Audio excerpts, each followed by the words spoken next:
bonjour mes chers élèves, ça va, vous allez bien?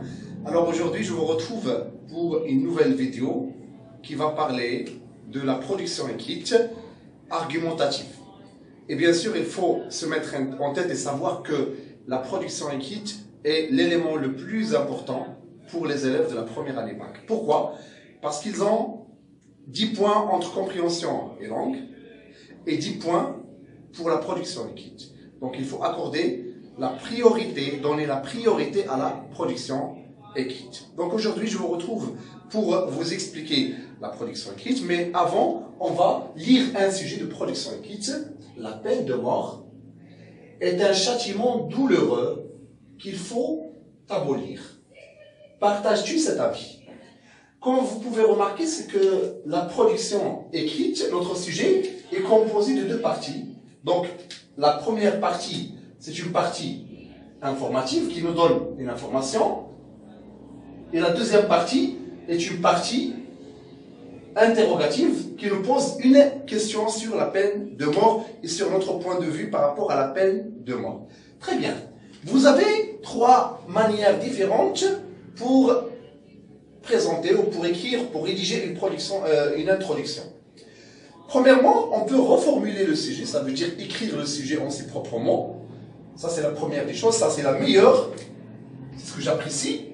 La définition, ça demande, en fait, un bagage culturel, linguistique. Bon, je vous conseille, moi, la reformulation. Après la définition, après, vous pouvez constater, donner une observation de votre vie quotidienne, etc. Bon, à la fin, on met une problématique. C'est quoi cette problématique qu'on doit émettre? C'est une question. Exemple, par exemple. Est-ce que cet avis est acceptable? Ou bien peut-on admettre cela ou cet avis, etc. Mais l'essentiel, c'est de ne pas utiliser le pronom personnel. Partages-tu, etc. Parce que certains élèves ont tendance à utiliser la même question, à reposer la même question qui est dans le sujet, ce qui est inacceptable. Pourquoi? Parce que normalement, quand on pose la question, on la pose directement à l'élève. Et donc, l'élève n'a pas le droit de poser une question au correcteur de lui dire partage-tu cet avis, mais de parler généralement et de dire est-ce que cet avis est justifiable, est-ce qu'il est acceptable, est-ce qu'il est raisonnable, etc. Donc là, grosso modo, dans l'introduction, on a deux parties.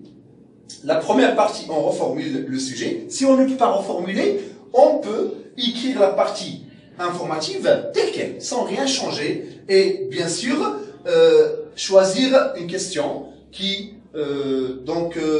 servira de problématique pour votre sujet. Donc pour aujourd'hui, on a vu l'introduction. La vidéo prochaine, Inch'Allah, on va voir les arguments pour le même sujet, les arguments de pour et les arguments de contre, et on va voir comment employer ces arguments et comment chercher les exemples adéquats.